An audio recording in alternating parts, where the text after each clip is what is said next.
Olha a gente chegando aqui para mais um episódio do nosso Bora Agir Podcast. Eu sou Pedro Cardoso, fisioterapeuta esportivo.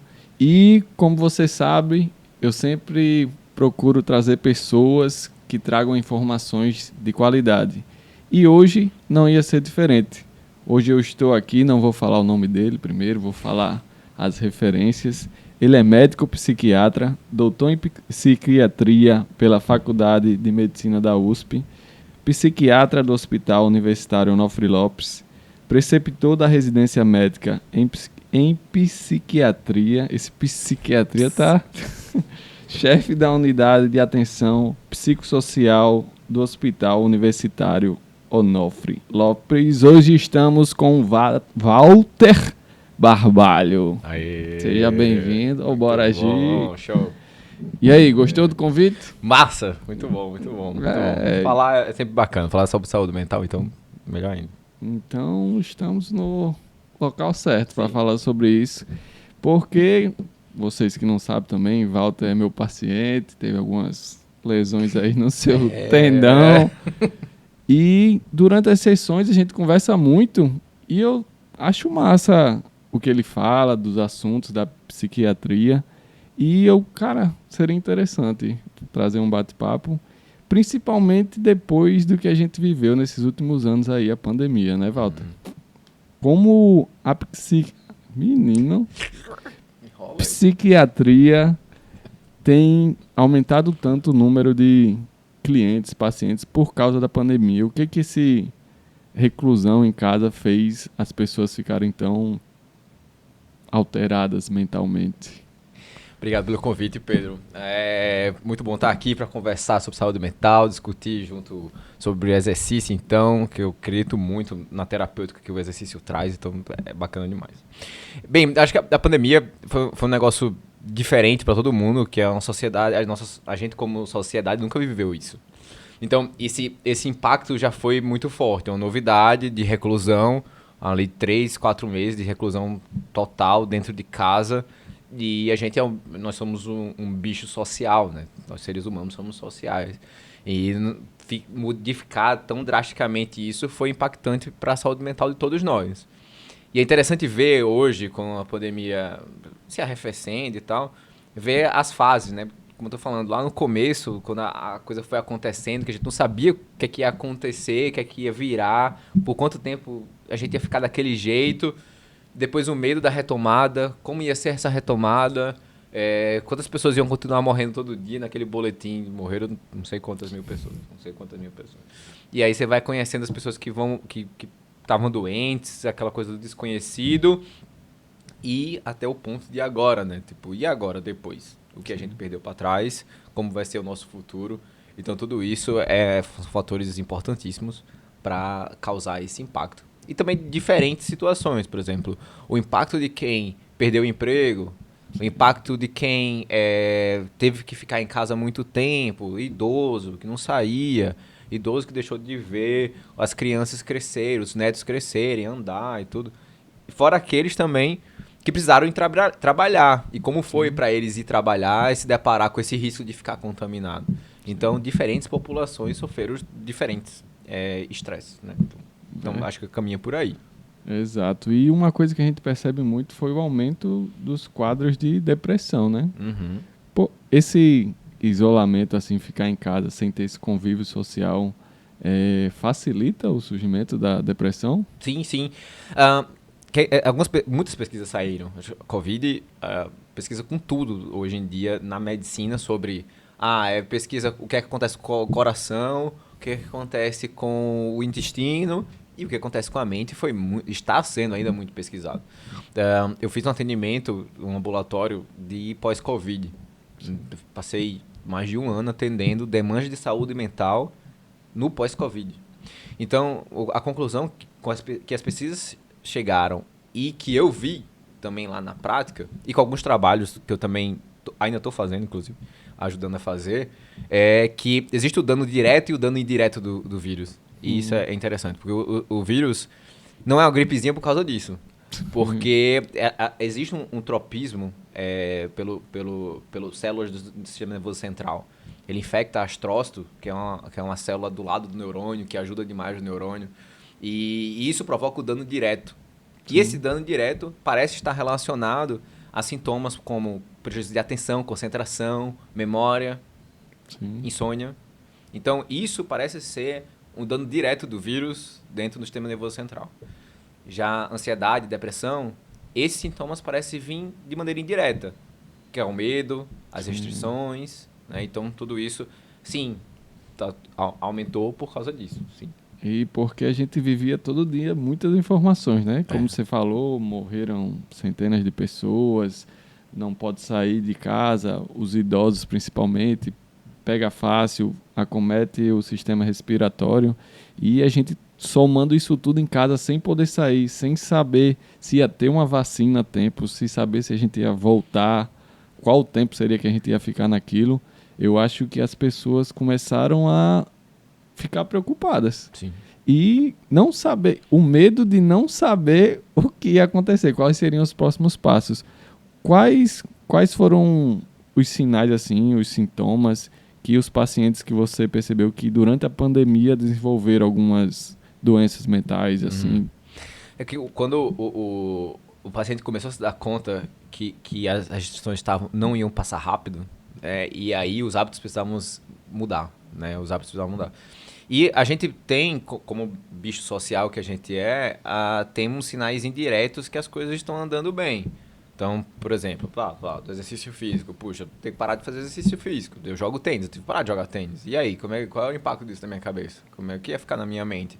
Eu passei a fazer exercício com aqueles aplicativos lá, que é um saco, né? Mas tem que fazer o movimento.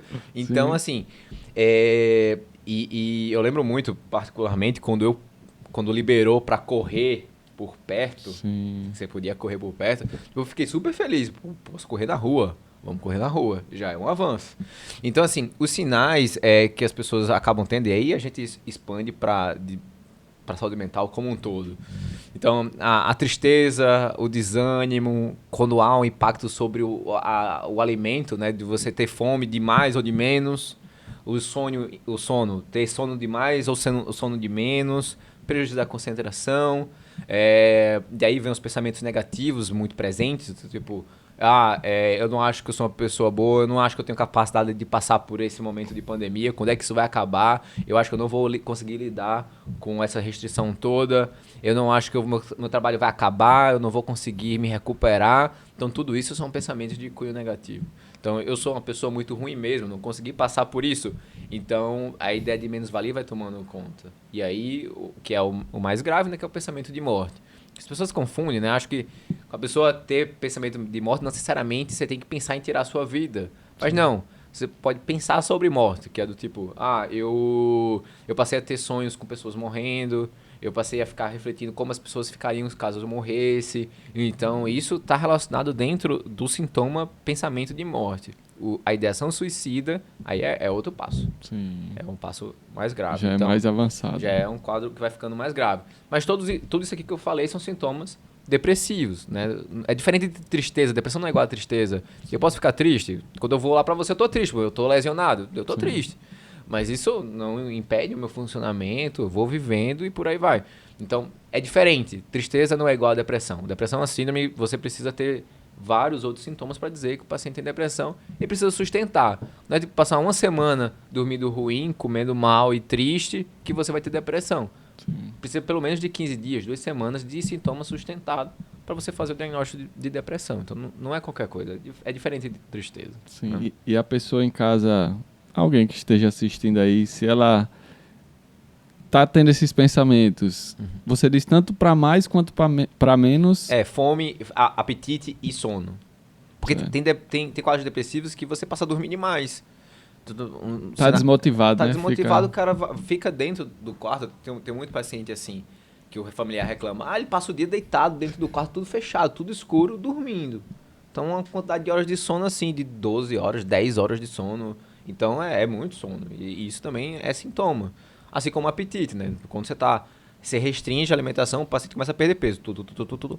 Perde 5 quilos em um mês. 6 quilos sem fazer quase nada. Sem se alimentar direito, o apetite vai reduzindo, ele vai deixando. Não tem outras coisas que o paciente fala, eu boto o alimento na boca e fico sem gosto, o alimento tá sem gosto. Sim. O alimento tá sem gosto, fica aqui rolando na boca e tá sem gosto. E não dá vontade de comer. Não dá vontade de comer. E é interessante que tem pesquisa mostrando isso, que as sensações, elas ficam reduzidas no quadro depressivo. Se eu tô com depressão e eu peço pra você me pede para eu descrever paleta de cores, eu vou descrever com menor intensidade que você que não tem depressão. Então, não é à toa que, por exemplo, o paciente com depressão vê tudo cinza. Realmente, ele não é que você vê tudo cinza, mas a intensidade das cores para ele, ela vem com menor intensidade. Né? Então, para você ver o tamanho do impacto disso. Né? Realmente é interessante. E a pessoa que está em casa assim, para ter esse diagnóstico fechado de depressão, tem que ir no médico psiquiátrico? Ideal aí. Claro que outros médicos, e é o que a gente trabalha muito na educação, né, do médico, que eu acho que isso é um trabalho contínuo. A saúde mental vem ganhando muito espaço, de maneira geral, e começa lá. Começa com o aluno médico que está lá no sexto período, que é onde a disciplina acontece, que a gente vai ensinar sobre isso. A ideia de que é frescura, que não é frescura, ela começa ali. Desmistificar isso, tirar os estigmas, começa com o próprio médico. Sim. Porque a quantidade de paciente que passa na frente do consultório médico com algum transtorno mental e ele não percebe é enorme. Sim. É enorme. Tem um quadro, por exemplo, de TOC, né, transtorno obsessivo compulsivo. Quase 70% das pessoas que têm transtorno obsessivo compulsivo passam na frente do médico, num médico clínico, ele fala sobre o sintoma e o médico não faz o diagnóstico. Então, passa por ele despercebido. Depressão ainda é mais grave quanto a isso. Então, quanto mais cedo se começa o tratamento, melhor. Então, passar despercebido para um médico, eu acho, assim, hoje em dia é um absurdo. Isso precisa, e é o que a gente tem trabalhado, mostrando desenvolver. Isso. Então, seria interessante você falar para a galera esses sintomas. Se você está apresentando isso, aquilo, seria interessante você falar bem para a galera aí. Por que eu falo isso? Porque às vezes a pessoa tá triste e pensa que tá com depressão. Tem as fases, você falou bem direitinho que pode ser para mais o sono, para menos. E se a pessoa que está assistindo a gente agora tem essa dúvida, se está depressivo, se está triste, seria legal você falar para ela e também dizer o que ela pode fazer para ajuda. Assim, eu vou começar falando sobre uma prevalência que é interessante. Existem 50 milhões de pessoas na América Latina que tem depressão. 50 milhões de pessoas. É muita gente. É muita gente. Então, assim, você vai ter contato com alguém que tem depressão. Então, não só, eu costumo falar, a educação serve para você e serve para quem está do seu lado. Porque, às vezes, a pessoa está com um quadro depressivo e ela não vai ter a iniciativa de, puxa, eu preciso de ajuda e vou procurar ajuda. Então, assim, se você ou alguém perto de você tá triste, tá desanimado, com pouca energia, sem conseguir sair de casa, restringindo o contato social, diminuindo a atividade prazerosa, deixou de encontrar os amigos, deixou de praticar seu esporte, vai com o trabalho como é ao pesar, demora a sair da cama, passa mais tempo naquele delay entre o despertador tocar e tá de pronto para sair, reduziu ou aumentou o apetite, o sono aumentou ou reduziu, a qualidade do sono reduziu, se chegou ao ponto de falar sobre o pensamento de morte, então isso precisa ser urgente e levar para ajuda, né?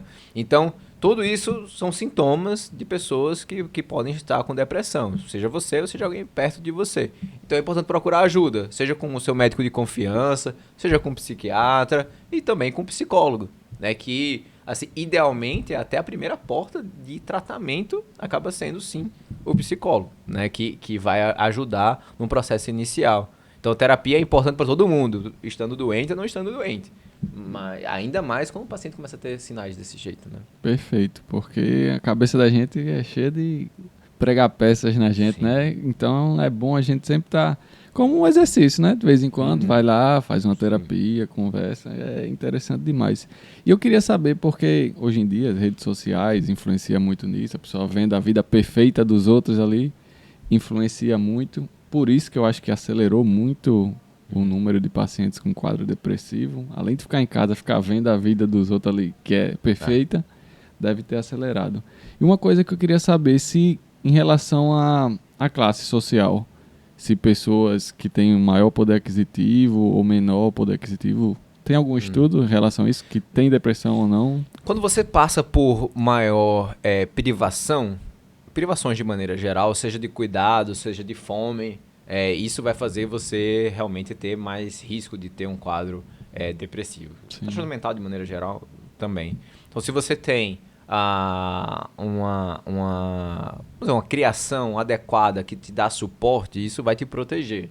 Então, assim, infelizmente a gente vê isso nas classes mais assim, desfavorecidas. Sim. Mas, por incrível que pareça, existe também nas classes mais favorecidas no seguinte sentido. Não é porque eu dou alimento para você que você está amparado. Existe o amparo emocional, né? Se você é negligenciado emocionalmente, isso também refletirá sobre a ocorrência de sintoma mental, de transtorno mental. Mas, enfim, não é porque você tem mais ou menos condição, a depressão não escolhe, a doença não escolhe isso. Mas tem esses fatores que não deixam de influenciar também. Perfeito. E em casos mais graves, eu estou perguntando isso pelas conversas que a gente tem lá no consultório, os quadros psicóticos, os transtornos mais graves, como é que a pessoa chega a esse ponto? Já é genético ou a coisa vai acumulando e chega um ponto que estoura o quadro psicótico? Psicótico, né? Quadros psicóticos são quadros bem graves, né? De maneira geral, são quadros graves. O psicótico ele pode ser um primário psicótico. Hoje a gente entende, por exemplo, que a doença que mais chama a atenção é a esquizofrenia quanto a isso. E hoje a gente entende a esquizofrenia como doença do desenvolvimento. Ou seja, as alterações começam a acontecer muito cedo, ainda quando criança, né? Quando a pessoa tem um desempenho ruim na escola, é isolada socialmente, não gosta de estar com muitas pessoas, não consegue aprender de maneira adequada. Depois de um tempo, aos 14 anos, tem sintomas ansiosos, depressivo, vai para o médico acha que ele está com depressão, antidepressivo, prescreve lá, e o paciente, de certa maneira, melhora, mas aí o tempo vai passando e aí ele começa a achar as coisas suspeitas. Né? O vizinho começa a falar, ele olha pro vizinho, o vizinho tá estranho, ele tá olhando de um jeito estranho pra mim. E aí, depois do tempo, ele começa a dizer que o vizinho tá comentando sobre ele. O vizinho ele tá falando mal de mim. Eu escuto ele, quando ele tá lavando a louça, ele tá dizendo que eu não presto. E aí ele começa a tomar atitudes contra isso, né? Tipo, fecha a janela, coloca o toalha embaixo, que eu já tive paciente embaixo da porta para o sol não passar. E depois ele evolui dizendo que enquanto ele estava dormindo, o vizinho passou lá e instalou câmeras de grande precisão, pequena, dentro do quarto dele e está vigiando através de câmeras. Então, isso é uma evolução atípica de um quadro de esquizofrenia. Só que as pessoas não dão devida importância, né? Vão, e aí, que é quando você vai buscar ajuda, o paciente já está psicótico, já está delirando, já está tendo alucinação. Mas a doença começou muito antes. Ela já começa muito antes e a gente tem muita dificuldade de chegar lá. É tanto que muitas das pesquisas hoje que a gente se dedica quando estuda transtorno psicótico é como a gente chegar antes. Sim. Como é que a gente vai chegar antes dessas pessoas abrirem esse tipo de quadro? Como é que a gente vai acompanhar eles? Então, isso é um negócio que se pesquisa muito, tentar chegar o mais cedo possível. Eu costumo comparar com o câncer, que é mais fácil, que as pessoas entendem, porque você pega no câncer, né? Aquela coisa que o câncer vai tomar conta. Sim. Quando o paciente começa a delirar e alucinar, a ter alucinações, é como se ele tivesse um câncer que já está avançado localmente. É como se ele já tivesse, tá aqui no intestino, ele já está pegando na parede abdominal. Sim. Pra você ver como a gente chega atrasado. Sim. Você já chega num estado que já está com metástase local. Ponto. Já foi. Exato. Já foi. Então, olha só como a gente chega atrasado para tratar essas pessoas. Né? Então, são graves.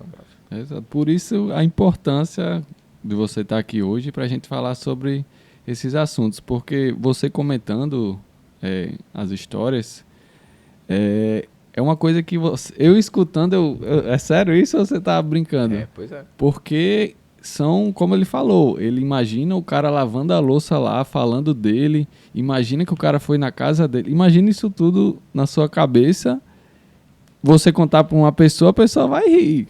Quem não tem conhecimento, quem não sabe, não, você tá viajando. E tem outras piores,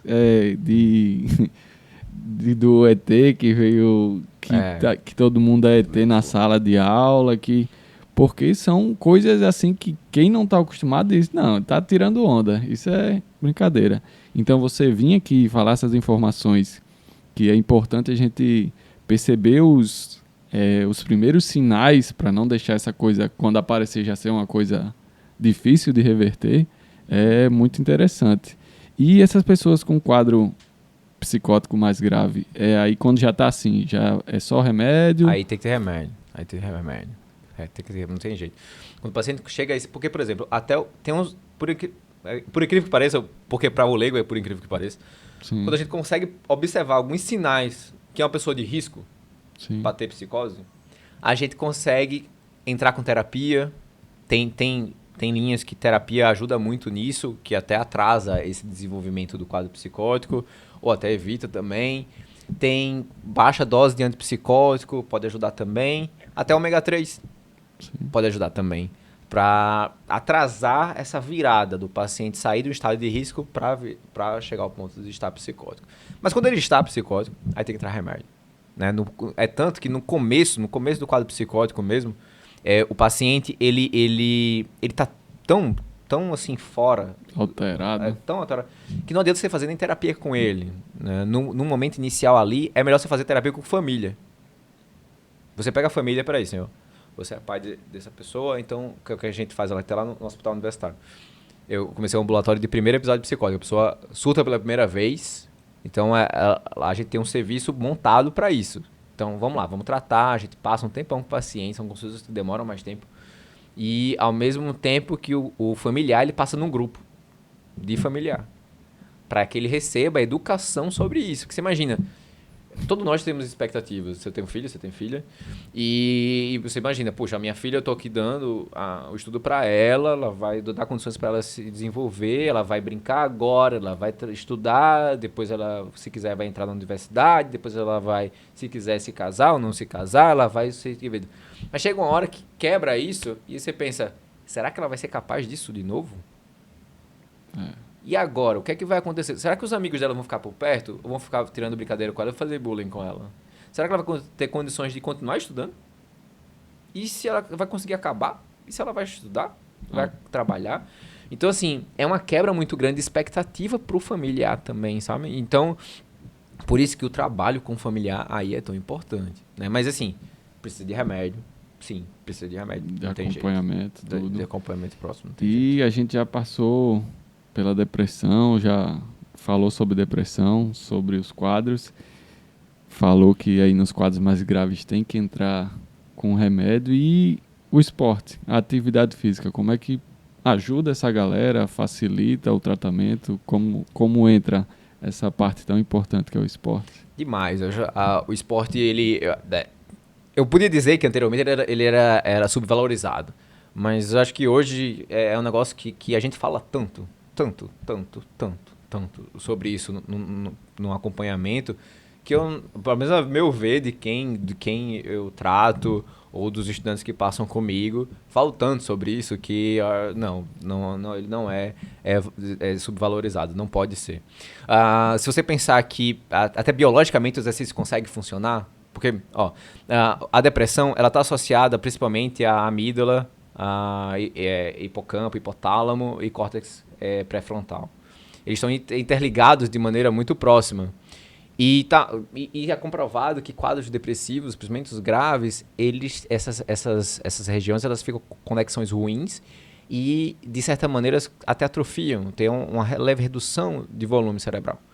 Então, pronto. Dito isso, o exercício ele é capaz de estimular a neurogênese. Todo mundo sabe disso, né? Porque antigamente o pessoal achava que neurônio... Que é neurogênio pra galera que não entende. O pessoal achava antigamente que neurônio não se criava. O negócio que é uma célula que morria e morreu e acabou. Não é assim. Existem estímulos suficientes hoje pra gente ver que o neurônio consegue se desenvolver mesmo depois de algum tempo. Neurogênese, né? Fazer neurônios acontecerem. E o exercício, ele faz isso acontecer, ele ajuda essa promoção, liberando beta-endorfina, BDNF, fator de estimulação endotelial, enfim, tudo isso. E também os estudos mostram isso, que com essas mensurações, né, com essas estruturas, né, elas acabam sofrendo influência direta disso. Então, pessoas que têm depressão, fazem exercício, elas têm uma neurogênese melhor. Né? Então, assim... bate direto nessa questão biológica da coisa. Então, assim, não é frescura. Não é porque a gente fala da boca para fora. Não, o exercício tem ação direta sobre isso. Né? Então, além disso, né, que isso eu estou falando para depressão. Sim. Por exemplo, na esquizofrenia, também tem, mostrando isso em pacientes com esquizofrenia. Porque, enfim, teoricamente, né, o cérebro do paciente com esquizofrenia, teoricamente, não, isso também está mostrado na literatura, ele também atrofia mais rápido. O envelhecimento cerebral do corpo como um todo do paciente com esquizofrenia é 20 anos mais acelerado do que o nosso. Tipo, hoje eu tenho 37 anos. Um cara que sofre na minha idade, ele tem quase 60. Eita. De desgaste. Então, você imagina isso aí acontecendo, direto acontecendo. Então, o exercício físico também age sobre isso. Eu até falei pra você, quando eu li esse artigo, que eu tava montando aula sobre cognição e esquizofrenia. E eu fui, vamos lá, pesquisar sobre isso, para atualizar e tal. E achei um artigo muito interessante, que ele fazia uma meta-análise. Meta-análise é uma maneira de você mostrar, através de estatística, que a intervenção vale muito. Né? Então, ele pega um pool de estudos e vai lá e mostra que vale. Enfim, e era um estudo mostrando assim, comparando, né, uma meta-análise comparando pacientes com esquizofrenia que fazem exercício físico e outros que não fazem. E quem faz exercício físico desses pacientes, né, eles têm uma cognição melhor. Cognição, atenção, concentração, melhora, função executiva, habilidade visoespacial, funcionalidade, no final das contas, melhor do que quem não faz. E se você coloca um profissional do lado, esse ganho é ainda maior. Então, assim, se isso acontece para alguém com uma doença tão grave, crônica, como a esquizofrenia, dirá para esses outros transtornos, como depressão e ansiedade, que também tem muitas comprovações disso. Saiu um estudo recente com adolescente, que faltava assunto com adolescente, saiu muito bom, recentemente, com adolescente internados. Pegaram os pacientes, adolescentes internados na enfermaria de psiquiatria e eles fizeram por 6 semanas exercícios 3 vezes por semana de 1 hora.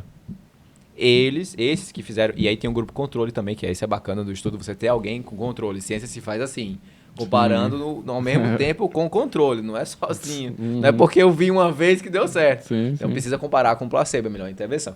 E aí eles fizeram um placebo, né, de outras atividades e mostraram que esses adolescentes que estavam internados, que recebiam esse tipo de intervenção por 6 semanas, exercícios de 1 hora, eles também reduziam as escalas de ansiedade mais do que quem não fazia.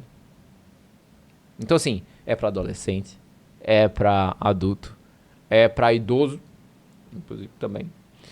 Então é para todo mundo. E não importa o transtorno mental. Todos eles vão ter o seu benefício. Eu acho isso incrível. E tem outro ponto. A gente usa muito um tipo de remédio que faz ganhar peso. Sim. Não precisa fazer nada. Só colocar para dentro, vai ganhar peso. Não precisa nem comer, você vai ganhar peso. Então, assim, para como é que combate? Eu tô lhe dando remédio, vai melhorar você, mas você vai ganhar peso. Sim. Então, doutor, estou perdido. Não está perdido. Você precisa fazer o exercício físico. Vá lá. Se você fizer o exercício físico bom, direcionado, esse impacto será muito menor. E isso pode até ajudar naquilo que a gente falou antes, né? Naquelas primeiras fases que a pessoa está desenvolvendo alguma alteração, ela fazendo exercício vai atrasar aquele desenvolvimento, né? Sim.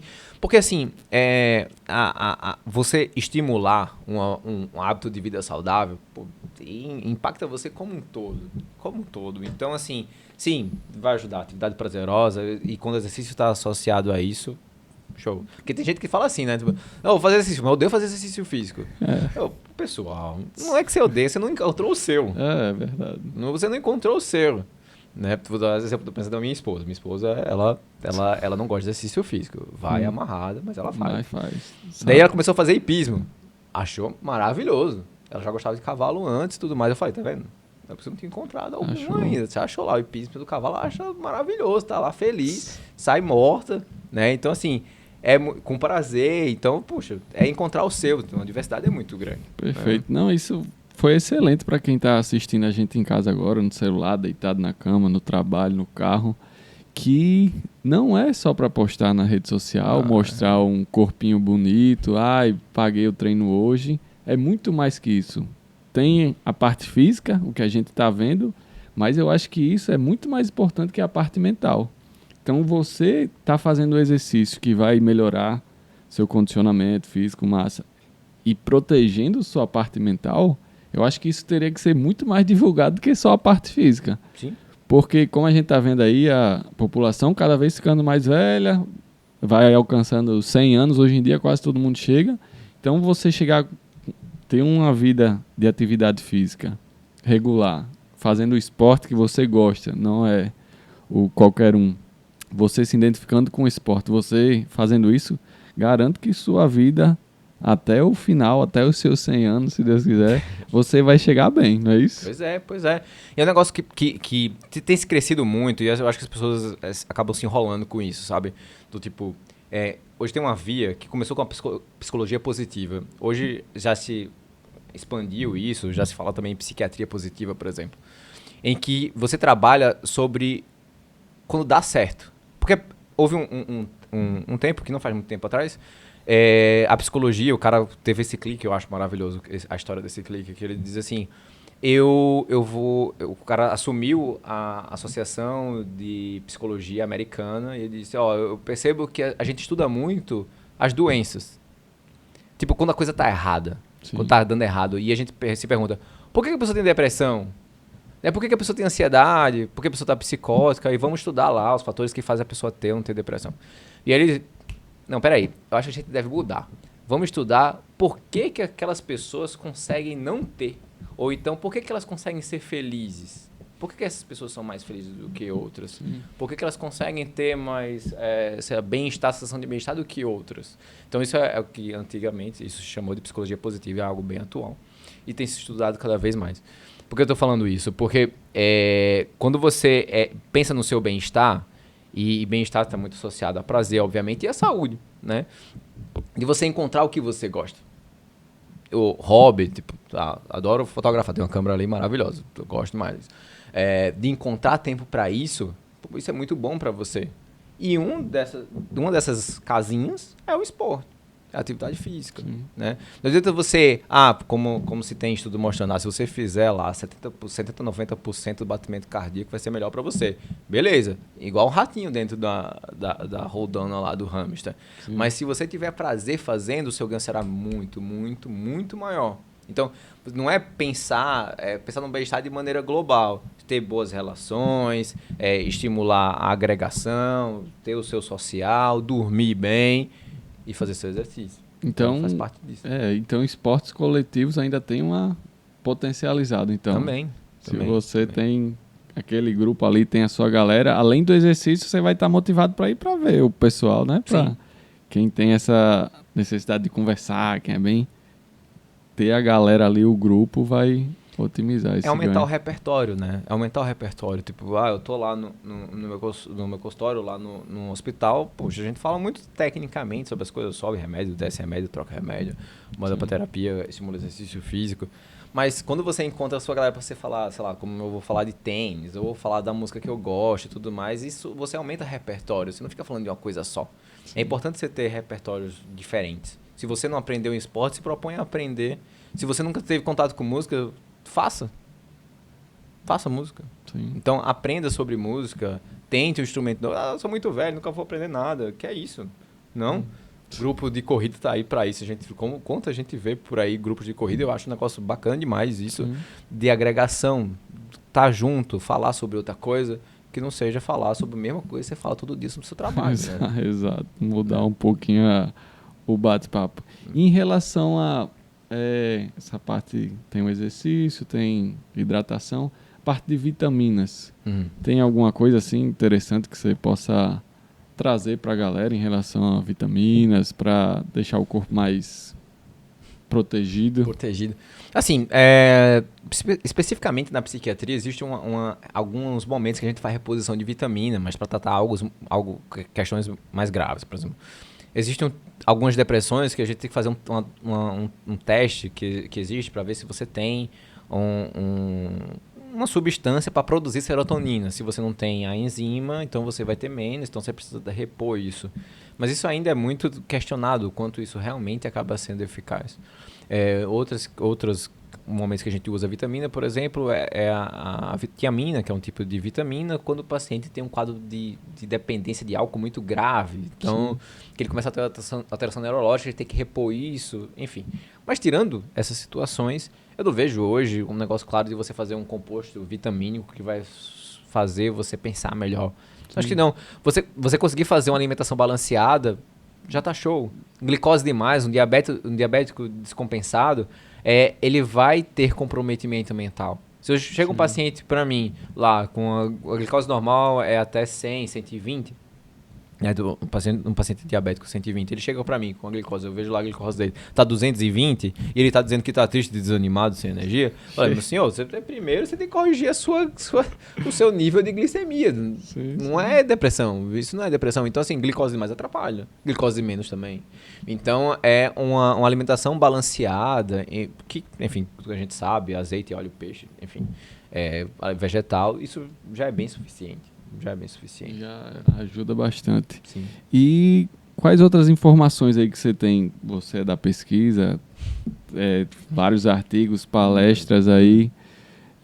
Qual os estudos que estão saindo agora mais atuais em relação a isso? A exercício físico, a combater a depressão, a influência das redes sociais. Fala um pouquinho disso para galera tentar absorver o máximo de informações aí. Assim, acho que a ideia de que o exercício físico previne, ajuda no tratamento, isso já é uma ideia que moderna, porque antigamente, se pensar, se eu lembrar da minha época de graduação, isso pouco era abordado. Né? Isso não faz muito tempo, não sou tão velho assim. Sim. Mas enfim, não, isso não era tão abordado lá na época que eu estava na graduação, no sexto período lá, falando sobre isso. E hoje se fala muito, muito. E os artigos que vão saindo vão mostrando, puxa, se até o paciente psicótico tem seu benefício, imagina nos outros. Então isso é muito forte, isso é uma informação poderosa. A primeira vez que eu vi isso, eu fiquei assim, desse ganho cognitivo com no paciente psicótico com esquizofrenia, enfim, com exercício físico, me chocou demais isso. Porque, assim, nunca tinha ouvido ninguém falar sobre isso. Quando eu via pesquisa mostrando lá, dado, mensurando tudo isso que eu falei, BDNF e tal, neurogênese, melhorando plasticidade sináptica, puxa, como assim isso existe? Então, assim, pra você ter ideia, o exercício consegue agir nesse ponto de você modular a sinapse, melhorar a conexão entre neurônio. Sinapse quando o neurônio está um perto do outro. Assim. É a comunicação entre eles, que é onde a transmissão acontece. Então, assim, se o exercício físico consegue bater nisso, melhorar a esse ponto, nossa, assim, eu acho fantástico, é um negócio fantástico. Então, assim, anda junto do remédio. Né? Porque existe a questão, então eu vou fazer só exercício físico, pra que eu vou tomar remédio? Não, né? Também não é 8 nem 80. Também não é nem 80, calma, né? Calma. Então, assim, a gente não pode ser de mais, não pode ser de menos. O papel do remédio, ele é essencial em boa parte dos casos. Em quadros leves, terapia. A terapia com psicólogo. O exercício físico bem feito, isso vai ajudar demais. Talvez até resolva. Toque leve, depressão leve, ansiedade leve. A terapia está comprovada, terapia psicólogo resolve, não precisa de remédio.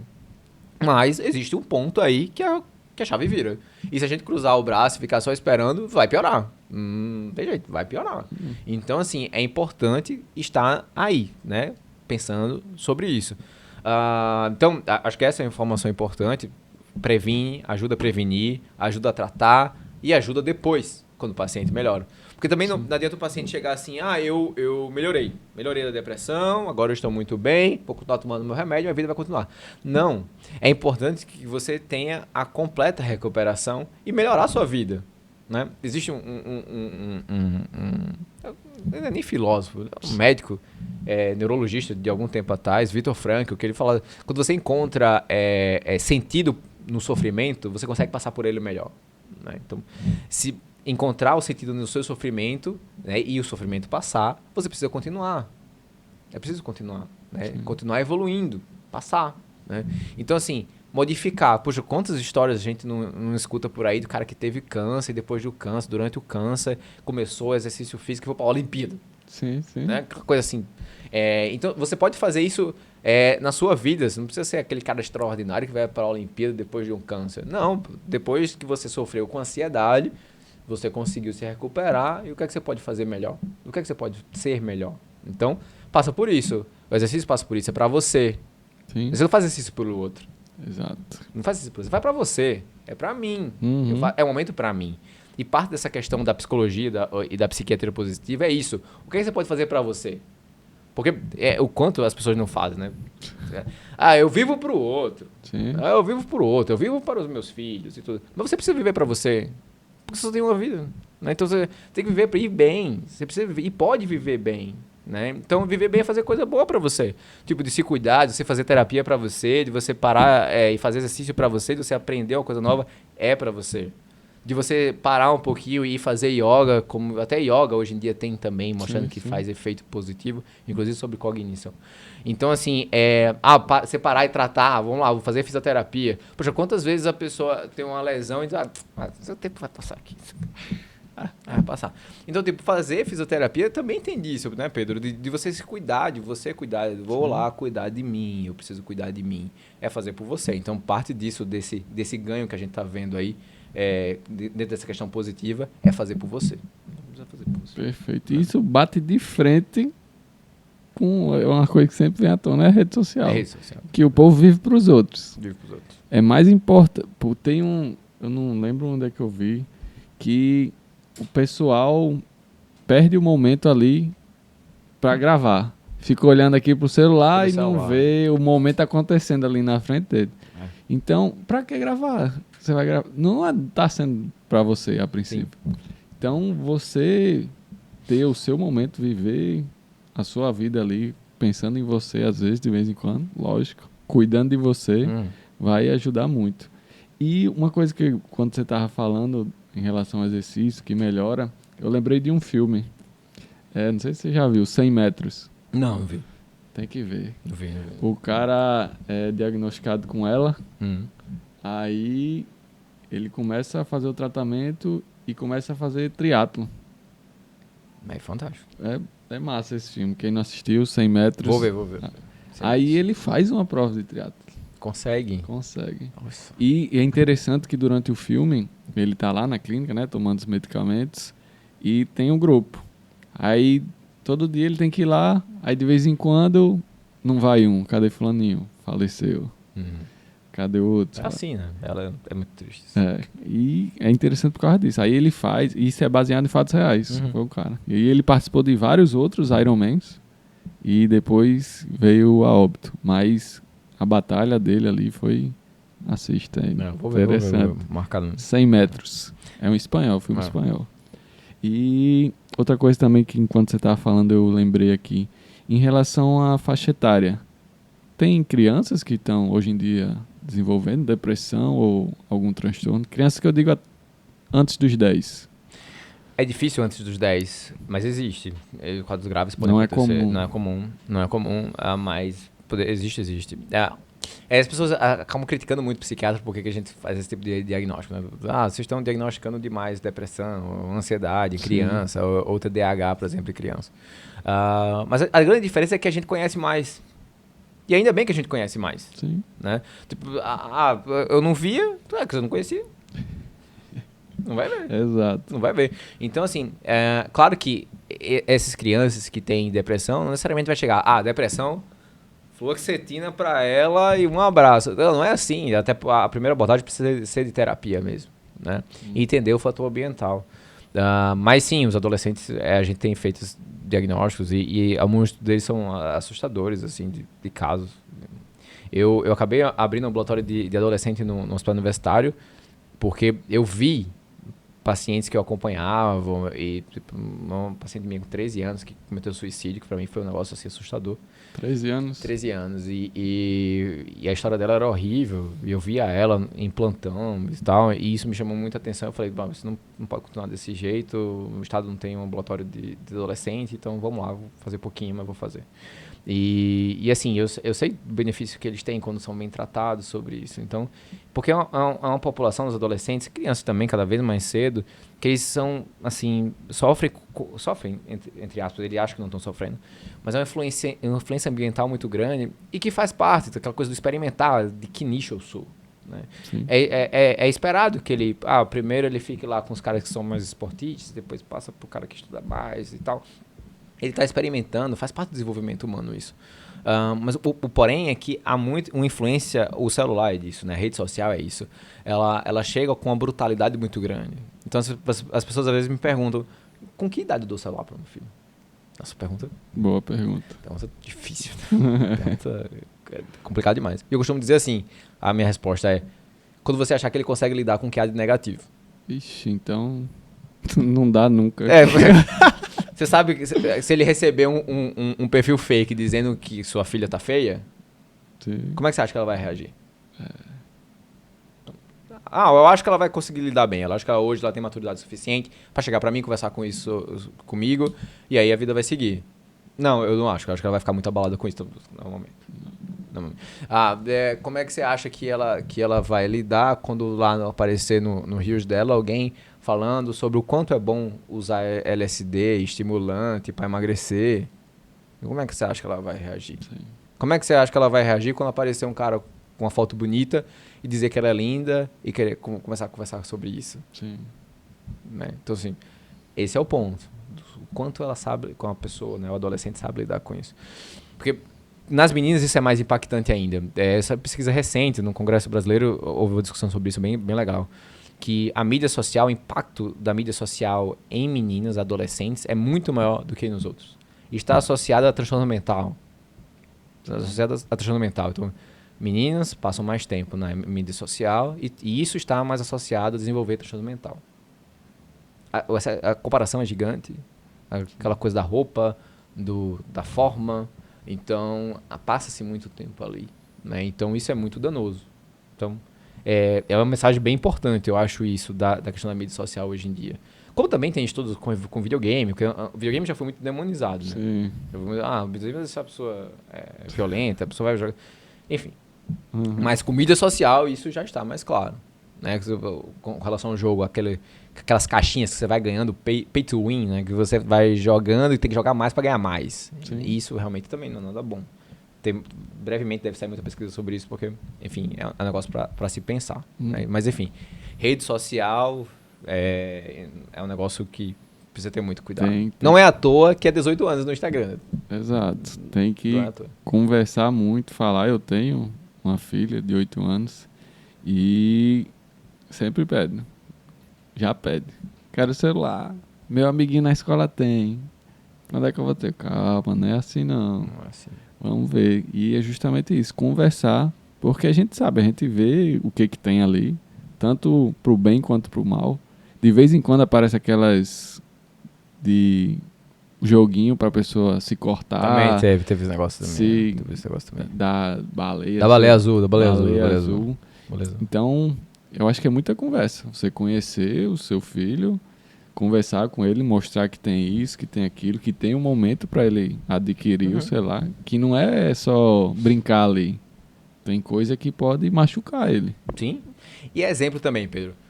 Além de conversar, é exemplo. Tem muito a ver com exemplo. Tipo, se ele vê você toda hora mexendo no celular e rindo, achando graça, tirando foto e postando, mostrando para ele sobre isso, eu quero ser igual ao meu pai. Perfeito. Ele vê você lendo? Ele vê você mexendo no celular na hora que tá comendo? É exemplo. Ele vai replicar você. Então, eu acho legal fumar. Adoro fumar. Então eu vou lá e fumo na frente do meu filho. Ele vai demonizar? Não fume não, meu filho, é horrível. E você lá fumando. Não usa o celular, meu filho, é péssimo. E você lá, que engraçado, legal demais. É exemplo. Não tem jeito. Isso é outra orientação bacana. Uma vez eu dei uma palestra sobre isso, foi bem legal. Que foi risco de alta agressividade, mídia social e adolescente, né? Bem polêmico. E aí eu achei uma orientação da Grã-Bretanha sobre isso. Então, esse negócio do saber lidar sai daí, sabe? E aí também tem disso, evita usar celular na frente do seu filho por muito tempo. No momento da refeição, tira o celular da mesa. tira o celular da mesa, bota longe. Vai dormir, senta pra conversar com o filho, conta a história, não fica usando o celular na frente dele. Né? Você vai dormir, sei lá, seu filho do seu lado querendo dormir, você com o celular. Não vai dar certo. Então, mostre os hábitos bons, faça exercício na frente dele. E tudo. Lê. Então, leia na frente dele, estude na frente dele, né? Minha filha, eu falando usar os exercícios pra minha facete plantar. Sim. Aí minha filha, ela pega a bolinha e começa a passar o pé em cima. Minha filha tem 3 anos.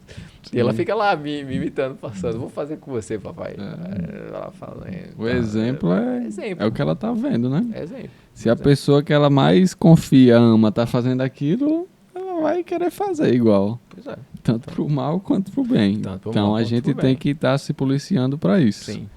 Para gerar bons hábitos na cabecinha dessas crianças que estão ficando com esse mundo aí que tá cada dia daquele jeito, hein? Pois é. Você olha, o celular é pequeno, mas é uma janela assim, puxa, imensa. Um negócio assim. Cara, a gente vê, e até questão de paciência, saber esperar as coisas, né? Na minha época, assistia muito Dragon Ball. Passava na Band de tarde, 3 horas. Tem que esperar. Eu tinha que esperar e se perdesse não tinha voltar, não tinha... Morreu, acabou. Só no outro dia e... Quando passasse a reprise. E olha, nem tinha reprise. E hoje em dia elas não têm isso. Entende? Na televisão, às vezes, a gente tá assistindo um jogo, alguma coisa, minha filha tá lá do lado, dá comercial, ela pula, pai. Juro, assim, de boa, pula aí. Eu não, filho, é o comercial, né? Faz parte. Então, esse imediatismo tá muito presente na vida deles hoje em dia, né? É tudo muito rápido. Uma vez eu tava com um paciente meu, acho que ele tem 16 anos hoje. Ele chegou assim triste no consultório e parou assim, tô com muita raiva. Eu, por que você tá com raiva? O que aconteceu? Eu acabei de brigar com meus amigos. Por que você brigou com seus amigos? Não, eu briguei no WhatsApp com eles. Eu gostava de uma menina, eles colocaram, eu tenho um grupo com eles, 3, 4 pessoas, e aí colocaram no grupo menina, eu fiquei horrível com isso.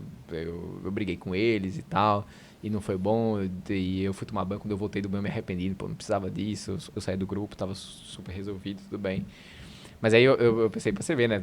Eu lembrando da minha época de Mickey, eu falei, pô, vou lhe mostrar como era na minha época. Sim. Eu tenho pra entrar, você tava de meia-noite, pra ter o pulso único, pra cobrar mesmo, pra não ocupar a linha telefônica. Então, se eu daqui que eu brigasse com alguém, eu ia refletir demais sobre isso. Então, você é assim, né? Tipo, aconteceu o problema e você já reagiu na impulsividade. E adolescente é um negócio de que eu brinco com os pais. Eu falo, ó, biologicamente ele não tá preparado pra refletir muita coisa. A última parte do cérebro que se desenvolve no ser humano é o córtex frontal. Que ele é o responsável pelo segurar. Eita, não. Sim. Não vou. Tá me chamando, não vou, não.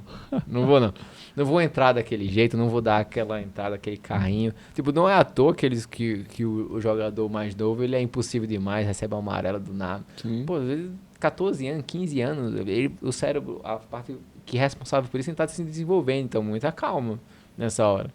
Repetir, mostrar, botar o freio nele mesmo. Então, faz parte do desenvolvimento isso também. Perfeito. Então, é só informação de qualidade aqui. Se você anotou metade do que a gente falou aqui, já vai lhe ajudar bastante. Tanto a parte de exercício, parte de rede social, de filho.